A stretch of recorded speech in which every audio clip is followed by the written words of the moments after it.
KPFK, Los Angeles. And it is the top of the hour. Cary Harrison with you. Welcome.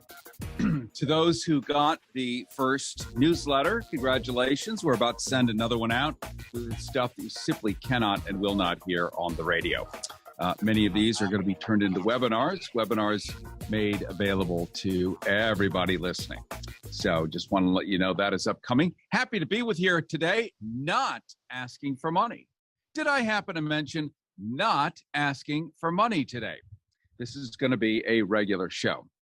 And so for that, we're going to just fill it full of information, cool stuff, and open up the phones later because we're going to be talking about Facebook. We're going to be talking about a new portion of Homeland Security that does nothing but decide very Orwellian-like what's okay, what's not okay. That's Homeland Security. Not Timmy Smith, not Elon Musk, not Jeff Bezos, but Homeland Security. That should put a wild chill through your spine, despite how people are talking to each other in the United States right now. That's an internal problem that you and I could talk about as well. But freedom of speech is immutable in this country. Do I hear somebody talking, or is that just me? I think that's just me. Voices in my head. Sometimes the technology loops back. That's okay. First thing we're going to do is talk about a superhero that I've recently discovered. As you know, part of what we do here on Harrison's Reality Check is we rethink everything that's going on using the same brains that got us to these perishable states are not the same brains to get us out of it. Certainly not easily, certainly not efficiently. And so one of the tasks that I put out, I'm a big fan of open sourcing. If you don't know what that is, the Google platform is basically open source. Any old nitwit can jump in and make it better or make it worse. Hopefully most of us are trying to make it better. I'm in that boat. I know you're in that boat. If you go to goharrison.com, goharrison.com, you'll see a video of this that you're hearing right now by tomorrow. And you'll see video with who's coming up next, who is a profound woman, and you need to know her. If over the weekend you were at any of the women's marches all over the country, I was, got myself taken with photos taken with a group of women dressed up as handmaidens from The Handmaid's Tale. If you haven't yet somehow, would admit in public, that you haven't yet seen Handmaid's Tale, it's on Hulu. I think it's probably free on Hulu in some way, shape, or form. It's must viewing. Not like, oh, it's fun, it's entertaining, it's cool. You may fall asleep in the middle, but, you know, it was like a kind of a cool documentary. No, it ought to be required viewing in schools. Seeing as we no longer teach civics, what a shortcut. Even let them do it as homework. And yeah, it is brutal. It is in your face, but it lays out fascism, exactly the flavor of fascism that you and I are experiencing today.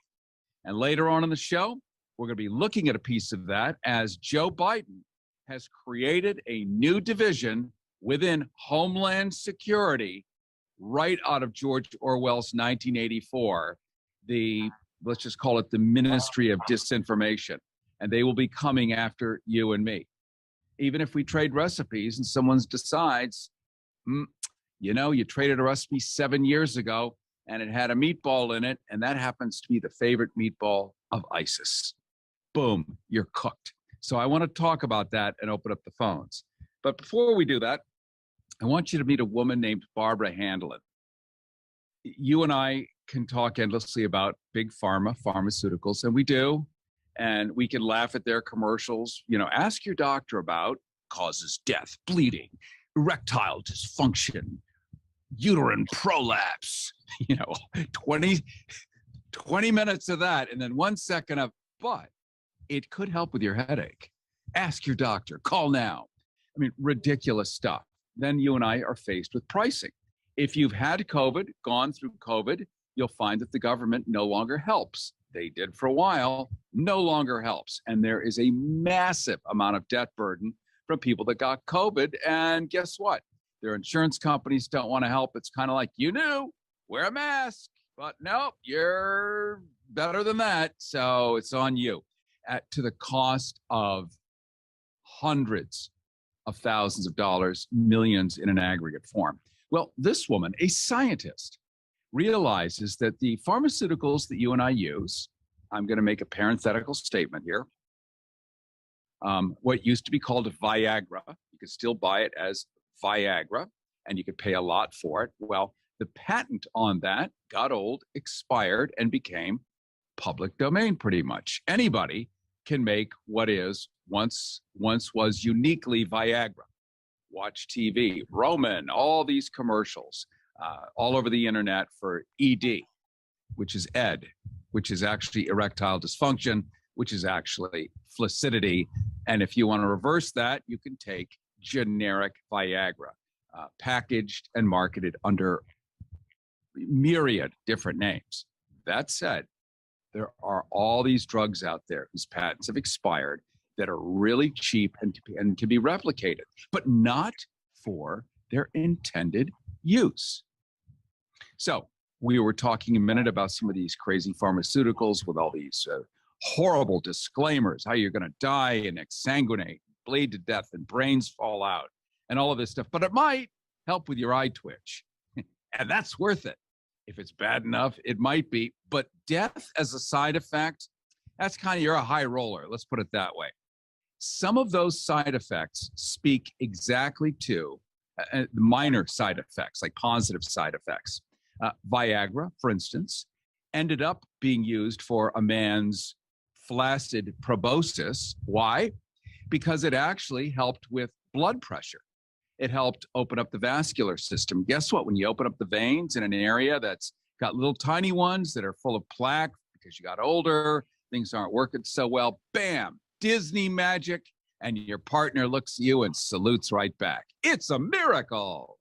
And so this blood pressure medication becomes an erectile dysfunction medication. If you're tracking me and following me here, you get what I'm saying. A lot of these medications, which are now open and available, these patents are cheap, can be used for the secondary, even tertiary purpose and deal with stuff you and I deal with. Alzheimer's, PTSD. It's amazing, all this stuff. Just today, we're learning about using a potential antidepressant on COVID. These things that are free and open, but pharmaceuticals do not. Shall I say that again? Do not want you getting access to it, and they will pay every amount to bury these things and disappear the research and such. So I'm going to introduce to you Barbara Handelin. Barbara Handelin is a scientist. Her team is on the cusp of curing tuberculosis, other things. They're looking at multiple sclerosis. If you know anyone with MS, it is not an easy struggle. You could be in a wheelchair, and it tends to continuously decline your state of health and everything else. And it's painful and horrible. Well, they're working on that. They're working on a lot of stuff that are mainstream, diabetes, autism, working on that stuff by using some of these expired patents. And what they're trying to do in a public benefits company, so they're not rebuilding a pharmaceutical, which is a Wall Street connivance, but building for the first time ever, a public benefits corporation, because they just have to be incorporated to do that, where they can raise money to use these for the public good. And we're going to talk to her right now. I just wanted to tee her up so you got a sense of what's going on in the past, what's going on in the future. By the way, you can follow me across all social media at GoHarrison, at GoHarrison. You can also go to GoHarrison.com, GoHarrison.com, where you'll see my latest foray on. I've been on a lot of TV panels lately, particularly in Europe, talking about what's going on in America. And they always pit two conservatives against me, which just goes to show that their side isn't exactly confident. If there's only one of you and two of them, it's the only way they can win. So I think you'll find those entertaining. At least I do hope so. And I'll be playing a clip from one of those as we talk in the second half of the show about Facebook, Twitter, censorship, and the government stepping in to decide what you get to say or not. Already happened in Homeland Security, though conspicuously missing from CNN, MSNBC, or anywhere else. And we're going to talk about that and open up the phones, and I want to get some of your reflection. So let's talk about Audacity Therapeutics. Let's talk about physicians willing to show up with a public benefits corporation where all the benefits go to the public. We're repurposing medicine to help all the people of America and the world. 90.7 KPFK, Los Angeles. Cary Harrison here with you, and I want to welcome you to this special program because today we're going to talk about a solution to a series of issues that plague pretty much everybody you know has one of these or the others, whether it's autism, whether it's PTSD, whether it's Alzheimer's disease, and people feel hopeless. They feel limited. They're not sure where to go, and medically speaking, there's cures on the horizon, there's a lot being done. But did you know that existing pharmaceutical medicines, existing ones, could be repurposed to actually attack these very conditions and many, many others? But unfortunately, the industry, as we all know, is not poised to allow that. Yet there are some brilliant scientists out there who have found a new pathway. One of them is Barbara Handelin. She's with us today. And Barbara, you are what we would call a superhero because what you're doing is bringing to the fore the possibility that we can have existing medications. We don't have to invent brand new ones, but we could repurpose them to actually change the course of medicine. Yes, that's right, Cary. But as you said in your introduction, that's not happening. And it will never happen until and unless we change how we incentivize our industry. And we all know that whatever we incentivize is the behavior that we get. And right now, our biotech and pharmaceutical industries are heavily incentivized to maximize profits as opposed to maximizing the number of diseases that we could be treating and at what cost. Barbara Handelin, about 75,000 children are going to be born within the next 4 years or so. We're going to find out that their brains are developing into an autistic profile. This is horrifying for the amount of people that are born in the United States and around the world with so far limited possibilities. Tell us a little bit about what your plan is to change the nature of medicine. Well, we have an interest and an opportunity to stand up a young company that has been diligently working on trying to understand what autism actually is. Cary, today we just diagnosed autism by behavioral patterns.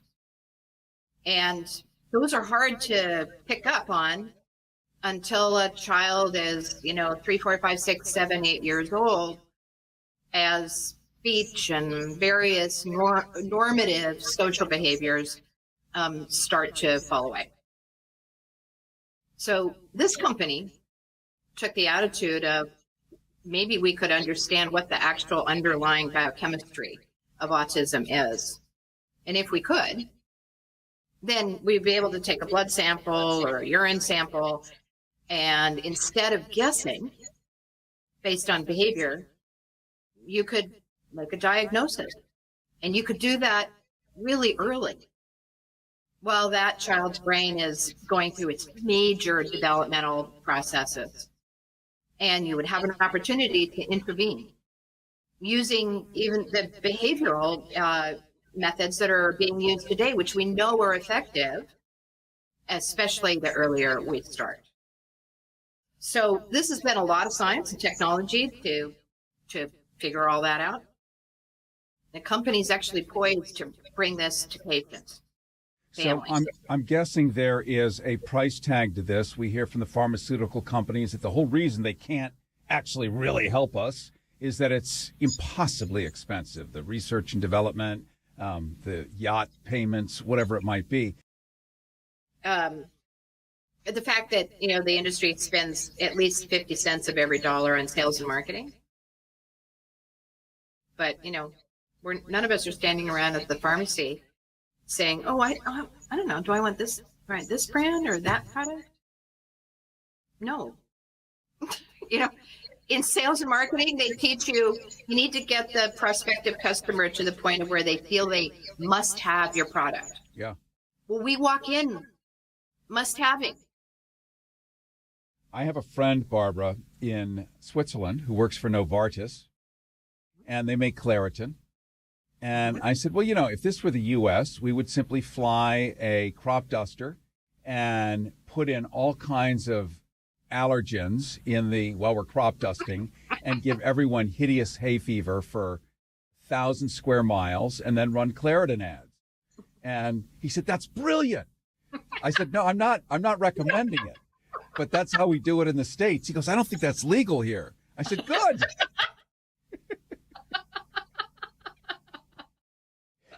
But to your point, 50% goes to sales and marketing. It's like having an insurance company, a third entity in the doctor, patient, insurance company.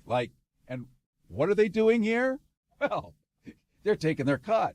Yes.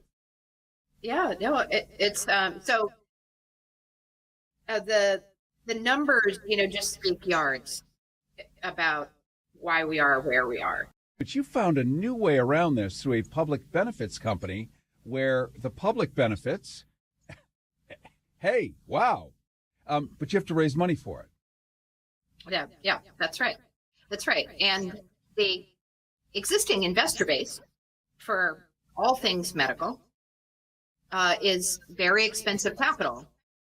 Comes from starting with venture capitalists who are in the business of returning very, very exciting returns to their investors. So we need to be free as a company like ours. We need to be free to say no thanks to that kind of capital because we want to work on medicines and diagnostics that are going to give us good margins, but that are not going to produce the kind of outsized profits that are required for investors, including Wall Street. The three biggies that you're looking at right now are PTSD. That would cover virtually every single military person who has returned from Iraq, from Afghanistan, from any other battlefield of conflict, going back to the Vietnam War, going back to World War II, the Korean War, and wars regrettably yet to come. They come back with severe PTSD. They're incapable of often carrying on even basic tasks. They have difficulties having social skill sets, romantic capabilities anymore. And it's such a horrific and crippling disease, PTSD, invisible as it is.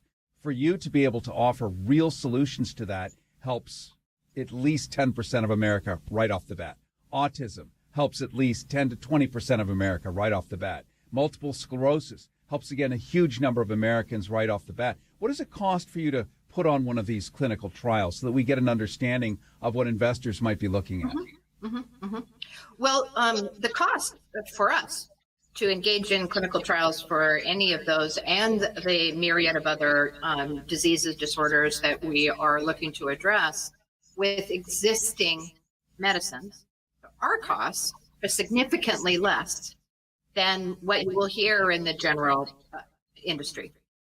And that's because we are extracting and capitalizing on the fact that these medicines have been trialed. Some of them have actually been used, prescribed in general practice. They may even have gone all the way to being a generic drug. So we know they're safe, or we know what their limitations are. And now we are simply saying, let's use that same drug compound. We've invested a lot, somebody invested a lot of money previously. Let's use that same thing and try it in a new indication for new important indications. So I'm going to make an analogy, one that's popular, at least with the men folk. Viagra. Yeah. Happy Viagra. Viagra is now generic. You can get it on TV. You can get it in magazines. You can get it from the doctor of your choice. You don't have to explain. You can just get it. And that's because it's generic. And you can get it for cheap. And we know it works. We know it's safe. We know how it works. Everything is already all figured out. So you're taking something, for example, like a Viagra, which everyone understands, which is universally accepted, and you're saying, but it also does something else.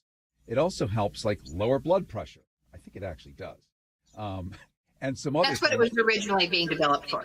Okay.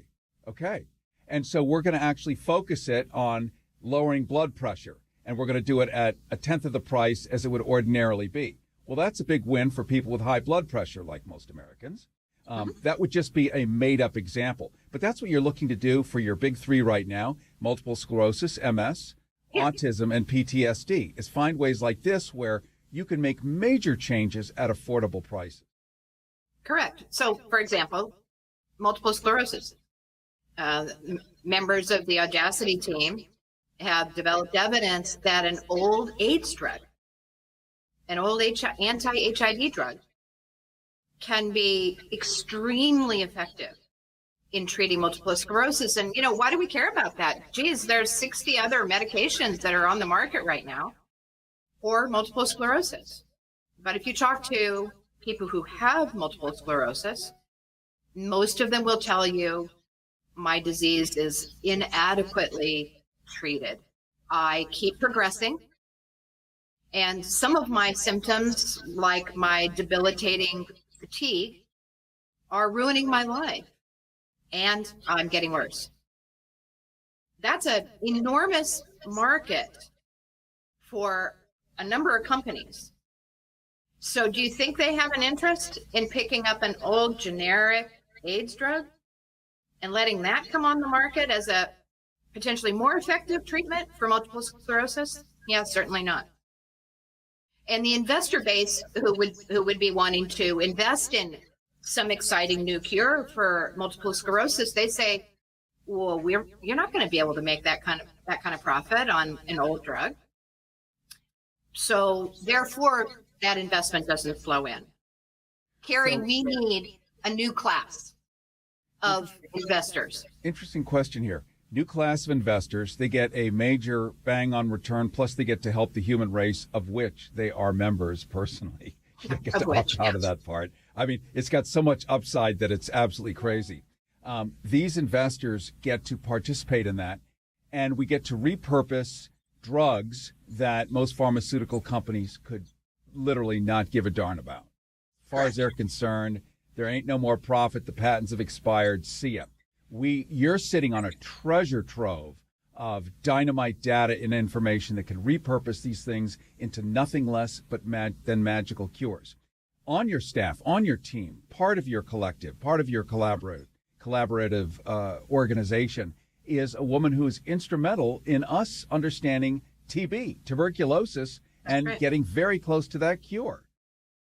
Oh, it's a great example of a medicine that will come. And we will be treating tuberculosis around the world. But it has taken 25 years of slaving under always underfunded conditions to eke forward the scientific basis and then the clinical trials, which are happening outside the United States because we don't have a lot of TB here. It will come to be. But it could have come to be at least a decade ago, had the sufficient amount of funding been made available. But that funding, Cary, it has to come with an expectation of simply a more modest return. Think of it as, I want to put part of my 401k into bonds, and I'm going to make a nice return over a long period of time. I'm going to let my money sit. It's going to get invested in all the medicines we actually need, and I'll get a nice regular return. 90.7 KPFK, Los Angeles. GoHarrison.com. Hey travelers, everybody wants cheap airfares, but where can you find them? You call Smart Fares. Our prices are direct from the airlines, and they're so low they're not published anywhere. Smart Fares specializes in cheap flights, discount hotel rooms, cheap car rentals, and great package deals anywhere around the world. Wherever you want to go, Smart Fares can help you get there cheaply and with the best price guarantee. If you want the absolute lowest prices on your airline tickets or other travel services, call us right now. That's right, call. That's the only way to get these low rates. Experts are standing by 24/7 to get you the lowest rates available. So don't wait. Call Smart Fares right now for the best price guaranteed. Save up to 50% off business and first class. We've got great last-minute travel deals too. Call 855-895-2834. That's 855-895-2834. 855-895-2834. When it doesn't. Looks like that dropped out, and I apologize. Right in the middle of a very important conversation, but what a good spot to end.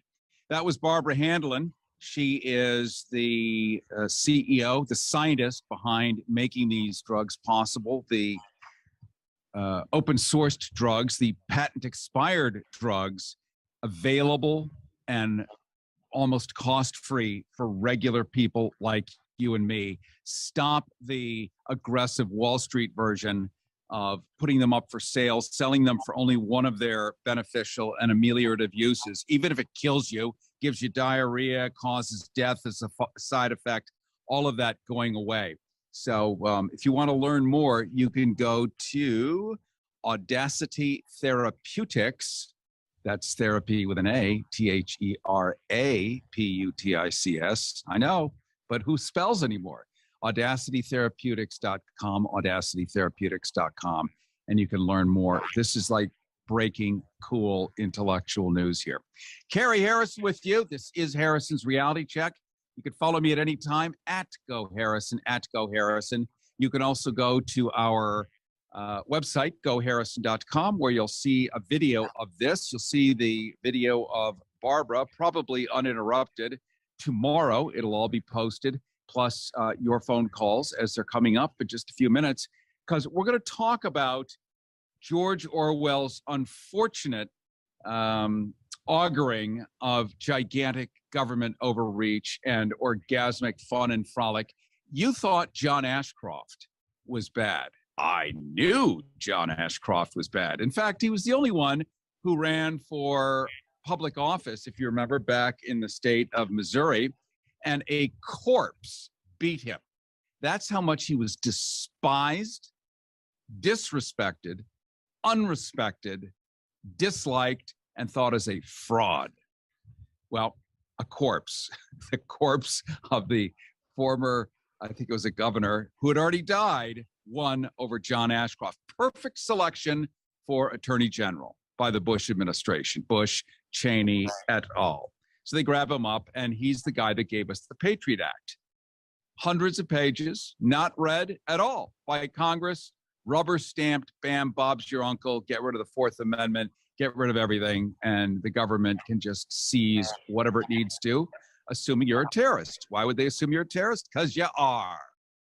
Because you're, right? If you're not wearing a little American flag pin, if you remember, on people's lapels during the war, the original invasion of Iraq, of Afghanistan, and all the politicians wore little lapel pins of the American flag, and that's how you knew they were the good people. They were the right people. It was at the same time nationally, and some of you were little tiny kids. You might have thought, what is that in the corner? But it's called a bug on TV. When there's a TV's logo or network logo, it's called the bug in the corner. There was a bug in the corner that was the Homeland Security level. And it was amber, red, green. And that every moment, it would change color and let us know how close we were to being assaulted, invaded by Muslims, and blown up and attacked. Beautiful George Orwell stuff. Huxleyan, for sure. And we were on pins and needles, excuse me, places like LA. If you remember, you used to be able to drive up and down Melrose.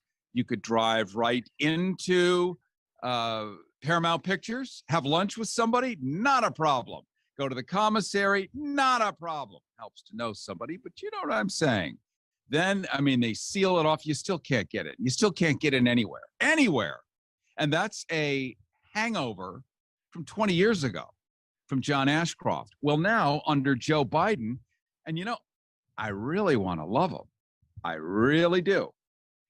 but on a daily basis, I am just in shock and awe, quoting Rumsfeld, which I do only once a year. So what has Joe Biden done that you probably don't know about? He has created, under Joe Biden, a new quote. Ready for this one? Ready, Orwell fans? Where he wrote 1984 and 1948. And just a little history before we jump into it, because I do love mystery history. That's my métier, my wheelhouse. George Orwell was actually writing about the Soviet Union in 1948 and Great Britain that was already looking to monitor its citizens. So he kind of blended the two and went into the future. And it actually became a really amazing movie, probably 15 years ago. You might remember it, called V for Vendetta. If you haven't seen V for Vendetta, it is, in my view, one of the top 5 greatest movies ever made in the history of all humankind. What happened to the director of that movie? He was immediately put on the no-fly list and was not allowed to come back to the United States. It left the theaters. He had been given a huge contract by DOT, very talented director, to make all kinds of DOT PSAs. Not allowed to do that, got fired. All of that by the Bush team, because he played out as a movie, here's where it goes. And it's a beautiful movie. In fact, I am going to put together a movie night for all of us at KPFK, and we'll do it virtually. So you don't have to go and hang out and, be COVID exposed or inconvenienced. Or when I say inconvenience, I just mean drive. You don't have to drive. Worse, park. You won't have to try to do that. Park. Yes, we can do it virtually. We can all kumbaya, have a few thousand of us in the room, watch a movie together, comment in the sides. It'll be good fellowship, a way the KPFK can give back to you. After you have generously supported us for so long, we'll give you a movie night. How's that? I will be in charge of that. I will take that over. I will commit to getting that done, and we'll have a good time. And you'll hear more about it on the show. Maybe we'll be able to run some promos. Okay, that said, we now remember John Ashcroft. We remember the Patriot Act. Joe Biden has now created a, quote, disinformation governing board. Now, it's not part of the Interior Department. It's not part of Fresh Water. It's part of Homeland Security, embedded in there, which means it's kind of black ops, not much oversight, does what it wants. Her name is Nina Jankowicz, veteran information warrior, but her experience is working with something called Stop Fake. And when we heard about Stop Fake, it definitely set off some alarm bells. There's an article in The Nation right now by Lev Galankin, and it's all about her. And I'm just going to paraphrase a little bit, and then we'll open up the phones because I want your feedback on this. Late last month, the Joe Biden administration publicly confirmed that a disinformation governing board working group had already been created within the Department of Homeland Security. The news prompted a flood of concern about the impact, more like a dribble, about the impact of such an Orwellian organ on America. But there's no need to engage in hypotheticals to understand the dangers. One has only to consider the past of Nina Jankowicz, the head of this new Homeland Security organization, the Disinformation Board, or we'll call it the DB for fun. Jankowicz's experience as a disinformation warrior includes her work with Stop Fake, a U.S. government-funded anti-disinformation organization founded in when? Well, it must be during COVID because of all the anti-vaccine stuff. It must be 2014. It has been around since 2014, but it has been super nuclearized. It has been given gain of function, thrown on steroids, a massive budget, and is now wrapped into Homeland Security under Joe Biden.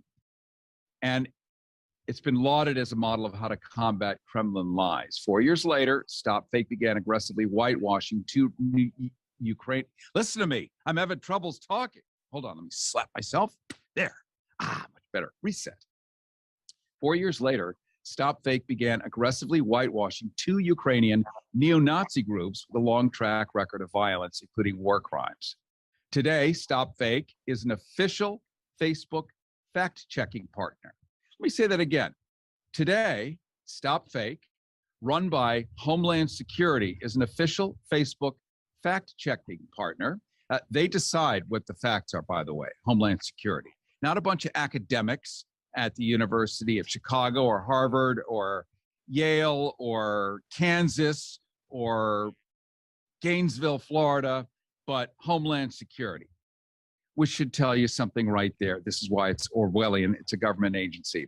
And it gives it the power to censor news, while Jankowicz is America's disinformation czar.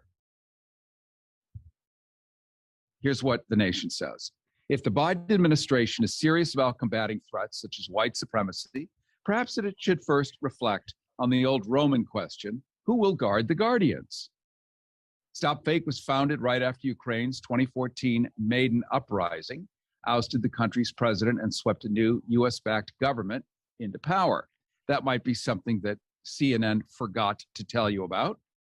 Formed by professors and students from the Kyiv Molia Journalism School, Stop Fake presented itself as a plucky grassroots group wielding hard facts and semi-permanent smirks as it shredded Russian propaganda, which is fine for them to do. It gained notoriety by producing slick videos hosted by dynamic disinformation warriors debunking the Moscow lies of the day. Not a bad idea if you're in Ukraine.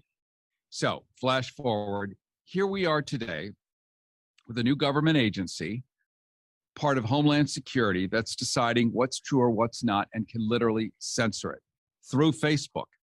If you've been on Facebook, if you've been on YouTube, you've probably gotten a strike already. If you have any kind of real life on there, you do a YouTube video and you mention COVID or gastrointestinal distress or neo-Nazis or anything. Just talk about regular life that you're living, you can get a strike. The right wing calls this cancel culture. That's different. They just forget. They just stop getting invited to the party because their manners suck. And likewise, on the far left fringe, so we're talking fringe right, fringe left, we also have bad table manners, and we get struck too. So fringe gets struck, and they both call it cancel culture. Well, this is the government now able to cancel all culture that doesn't go along with the U.S. government. This should terrify you. Terrify you. Theoretically, they would be looking to clear, say, anti-Holocaust, Holocaust deniers, things like that at a time when that's necessary. But that's not exactly what they're doing. Let's remember how neo-Nazis got into Ukraine. After I reintroduce myself, because people drive in 15-minute increments. Cary Harrison with you. This is Harrison's Reality Check. You can follow me at any time at GoHarrison, across all social media, or you can go to goharrison.com, goharrison.com, sign up for my free newsletter and get the stuff we simply cannot do on the radio. Private, bespoke, curated, top shelf stuff. So sign up for that. It's for free and for fun, and I'm really happy to do that for you because you could just never do enough on a FCC. And by the way,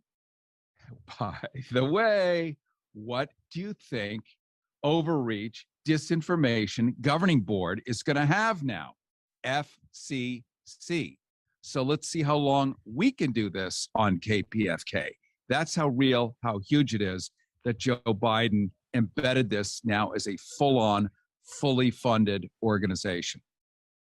Let's talk a little about Holocaust denial. So I remember in, this is 1996, I went to St. Petersburg, Florida, where there is the second largest Holocaust museum. Probably didn't know that. There's the world's greatest Dali museum. Probably didn't know that either. Things are hidden all over the country. But this second largest Holocaust museum, other than the one in Washington, D.C., has railway cars that were brought over, an incredible museum. It's a very important place. And it was there that the keynote speaker was none other than, if you're over 40, you may know about this, or you might have seen it in rerun. There was a show called Hogan's Heroes, and it was in the 1960s. And then it went into syndication. It's still on if you use over-the-air rabbit ears on TV. It's still on MeTV and in syndication all over the place. And Hogan's Heroes was a concentration camp comedy. Try clearing that today. Netflix, we have this great idea. No, not going to happen. No green lighting, period, done. Get out of here. What's wrong with you? But it wasn't about, in fact, it never mentioned, not even one time, the actual Holocaust. It was a concentration camp without a Holocaust. It was just U.S. pilots, and their job was to escape, just dig tunnels, escape. And they had women and wine, and they had a great time. But one of the actors was named Robert Clary.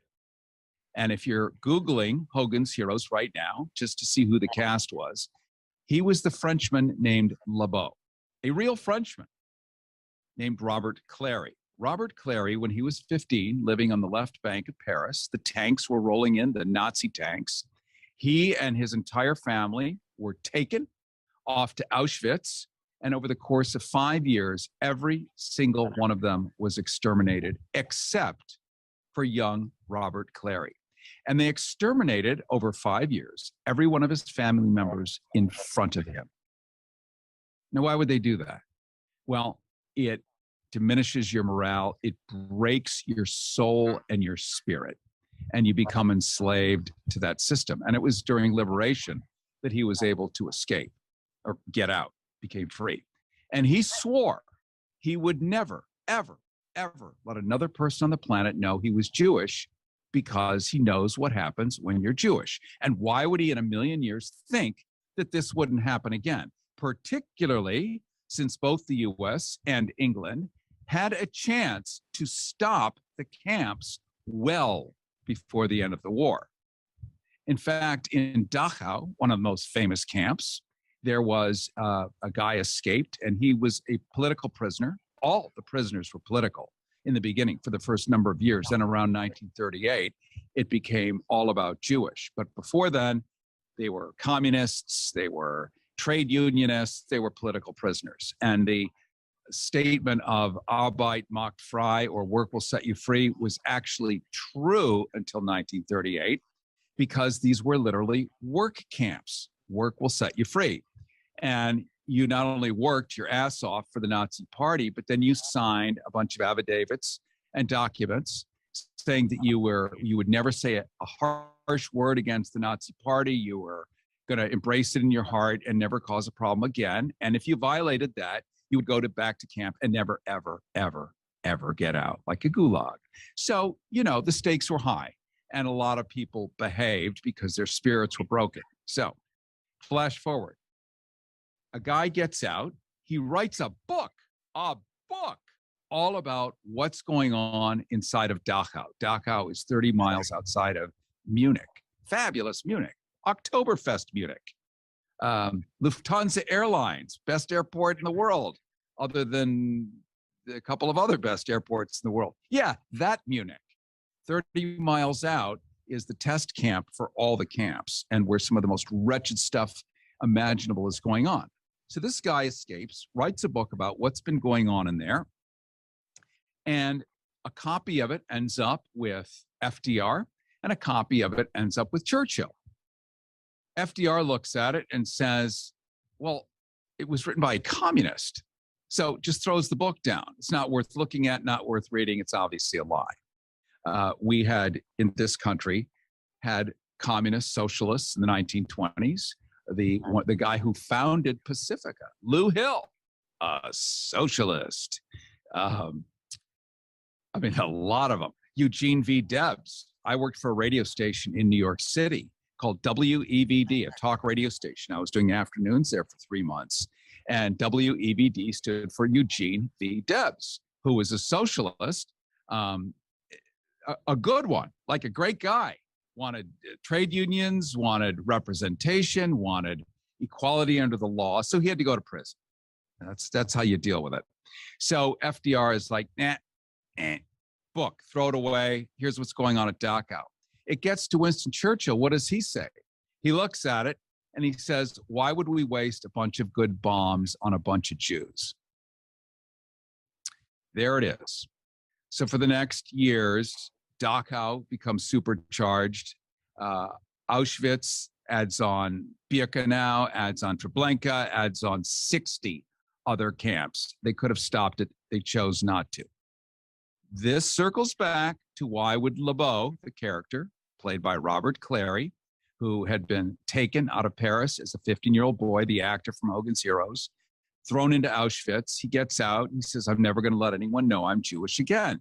He had a good reason. Just like if you're gay, you don't come out to everyone, but you come out enough. But if it's not safe, you don't do it, because it can mean the death knell, especially if you're in certain areas of the world. So he was at this Holocaust museum. I am going to open up the phones in a second. I promise. But I just get like OCD into this stuff. It's so fascinating, and it's not in history books.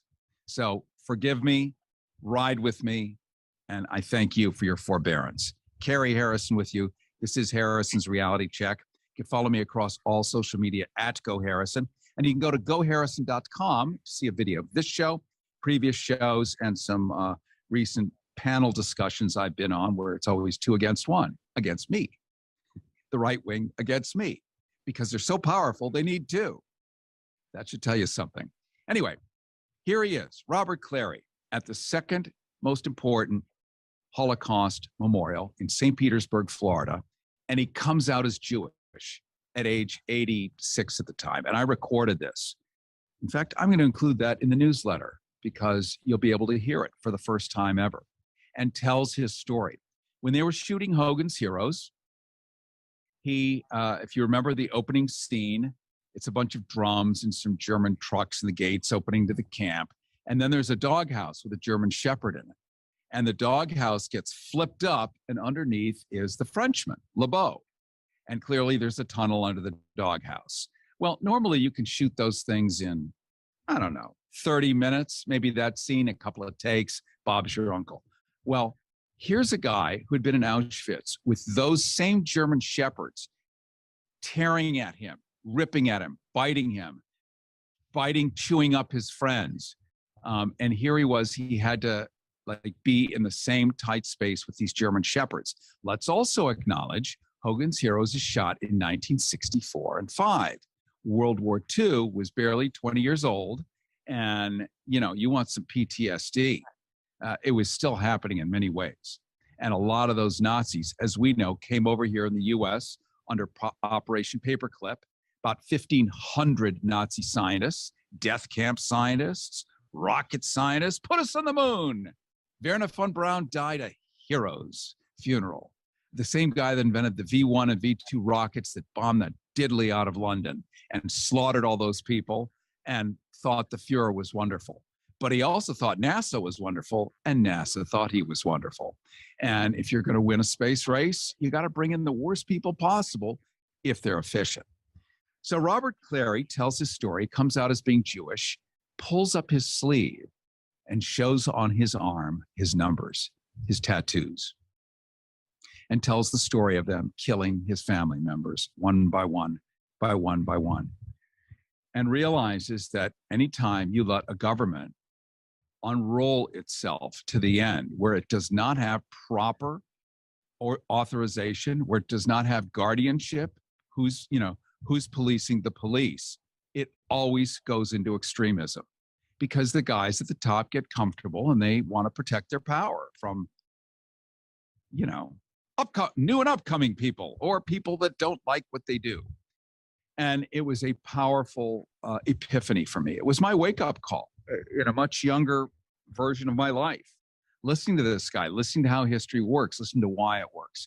So that's why it's important to understand right now that the Biden administration, not the Trump administration, the Biden administration has now publicly confirmed a disinformation governing board working group within the Department of Homeland Security to act as a giant censorship organization to wipe out your blog, wipe out anything they don't agree with. And they're also denying all of the neo-Nazis in Ukraine. What do we mean by that? Not what Putin means, but in order for the U.S. to help overthrow Ukraine's democratically elected leader in 2014 and install our guy, we needed some tough guys to be there.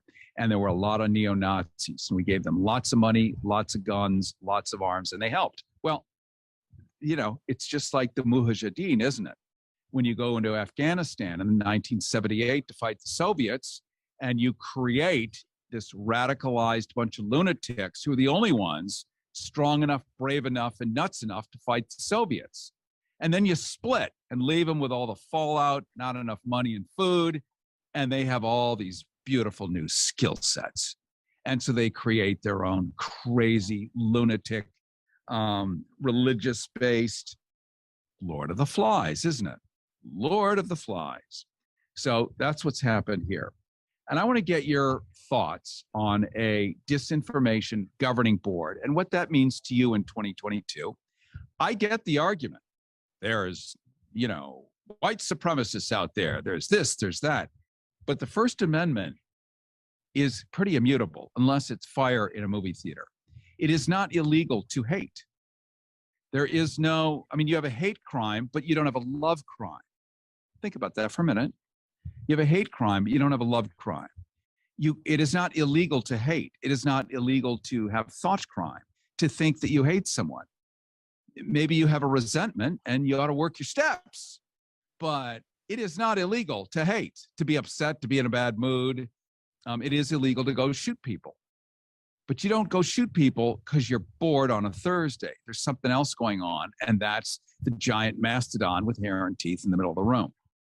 So I want to hear your thoughts on this new arm of the federal government, the Disinformation Governing Board, 818-985-5735. Let me just check with D'Angelo, because I know we were doing a pledge drive. Have the phones been returned to phone state, D'Angelo, or are they still forwarding to the fund drive? Because I'm not going to give out numbers if you can't actually call here. They have been returned. It's a miracle. 818-985-KPFK, 818-985-5735. Cary Harrison here, asking you what you think about Joe Biden's having created a new government within Homeland Security called the Disinformation Governing Board, a giant censorship board. And if you're saying the Kremlin is doing all this, and you've just created the Kremlin within Homeland Security, decide what you can say, what you can't say, what you can blog about, what you can post about. And as always, there will be consequences. What do you think about that? Good, bad, needed, not needed? Oh my God. And you probably have your own little cuties.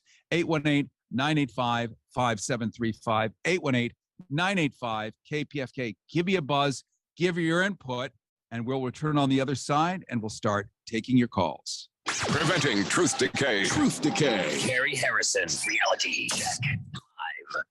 Women adore him. His lust is unquenchable. His animal magnetism knows no bounds. He's a man. He's a beast. He's Bullwinkle. Oh, Bullwinkle. Oh, you're okay, dearie. Oh, Bullwinkle. Dear, are you having an asthma attack? You are. Somebody call an ambulance.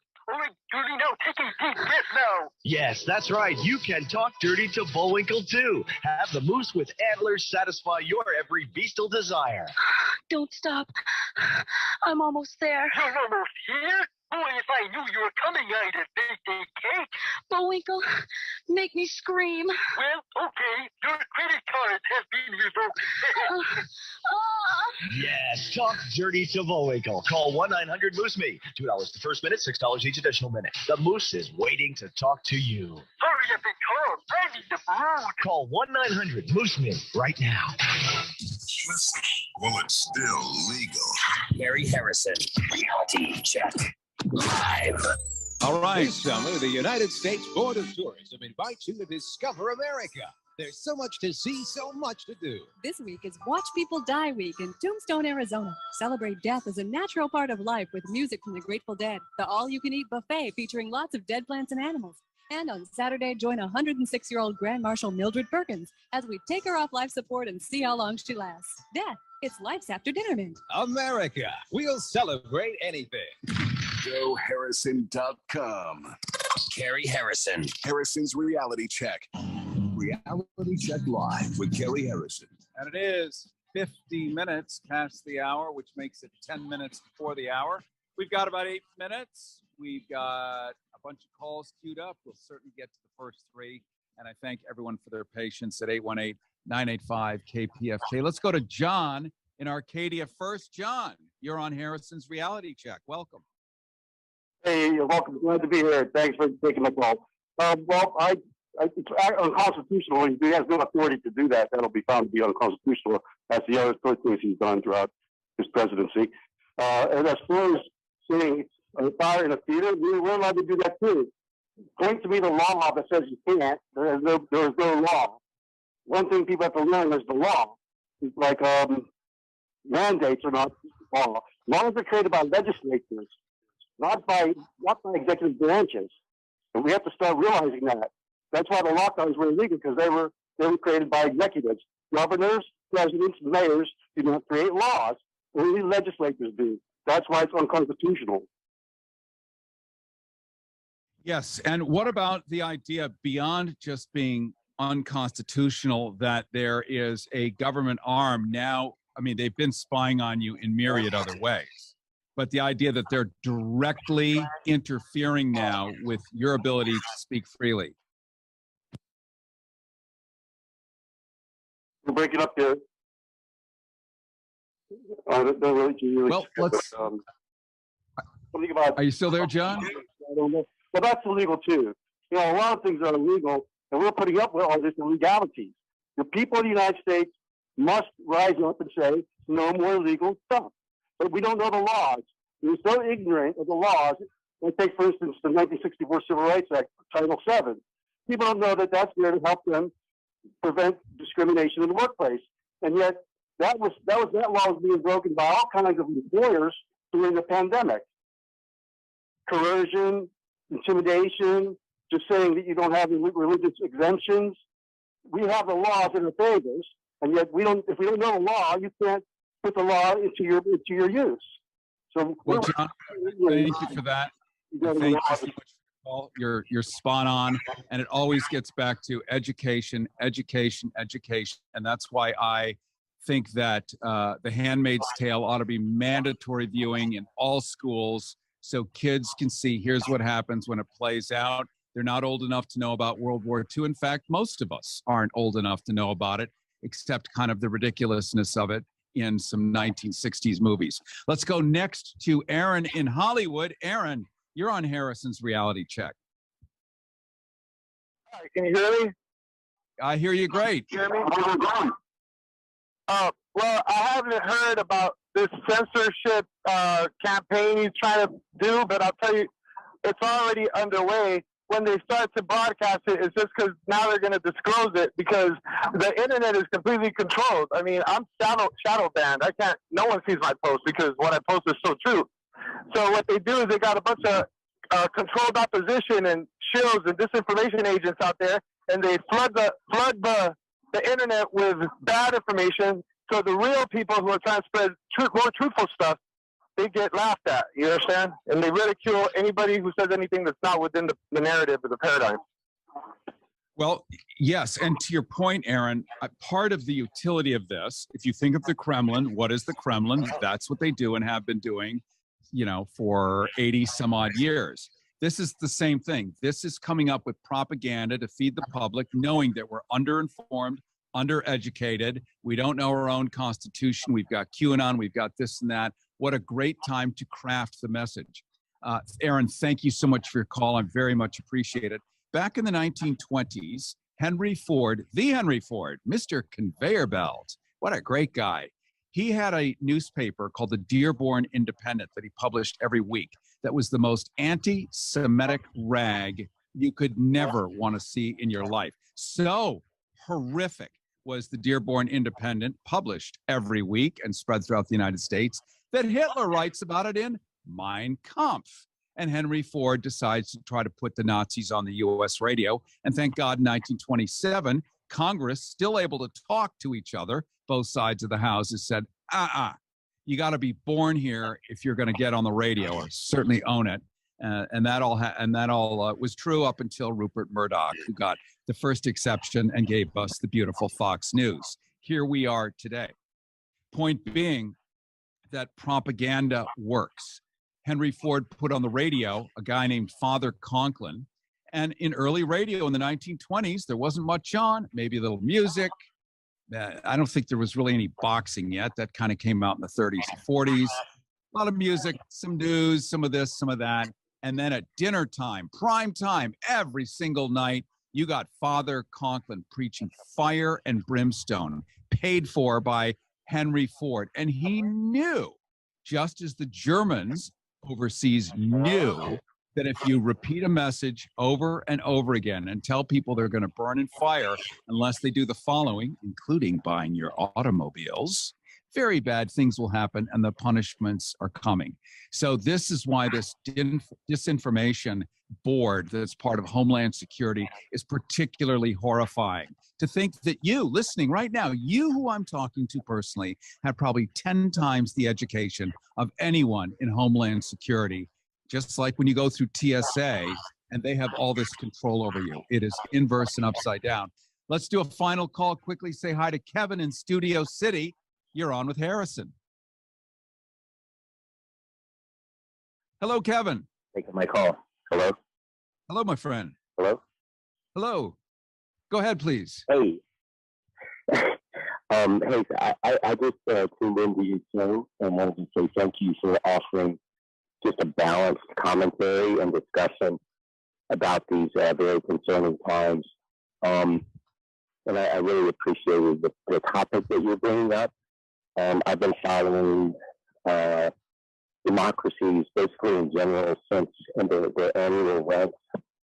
Since 9/11, I lived in New York, in Manhattan, when 9/11 happened, and noticed how these things were all changing rapidly, and now even more rapidly. And I just find it odd that Biden was the first president to publicly state that democracies were threatened in a public setting, because now it's very clear that these people, they're not even, to me, I don't even find them to be particularly even based in a political party. It's more in an ideology. That they're not. I just find that the American government right now is just not very much on the citizen side.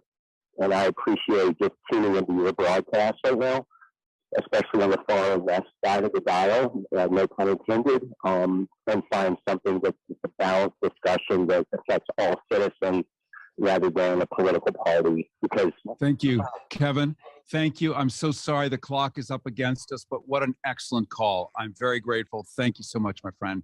Cary Harrison with you. We are out of time. You can contact me anytime at goharrison.com, goharrison.com.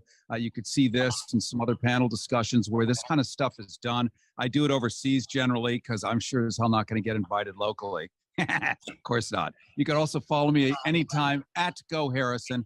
And I very much look forward to seeing you next week at this time. Hey travelers, everybody wants cheap airfares, but where can you find them? You call Smart Fares. Our prices are direct from the airlines and they're so low they're not published anywhere. Smart Fares specializes in cheap flights, discount hotel rooms, cheap car rentals, and great package deals anywhere around the world. Wherever you want to go, Smart Fares can help you get there cheaply and with the best price guarantee. If you want the absolute lowest prices on your airline tickets or other travel services, call us right now. That's right, call. That's the only way to get these low rates. Experts are standing by 24/7 to get you the lowest rates available. So don't wait. Call Smart Fares right now for the best price guaranteed.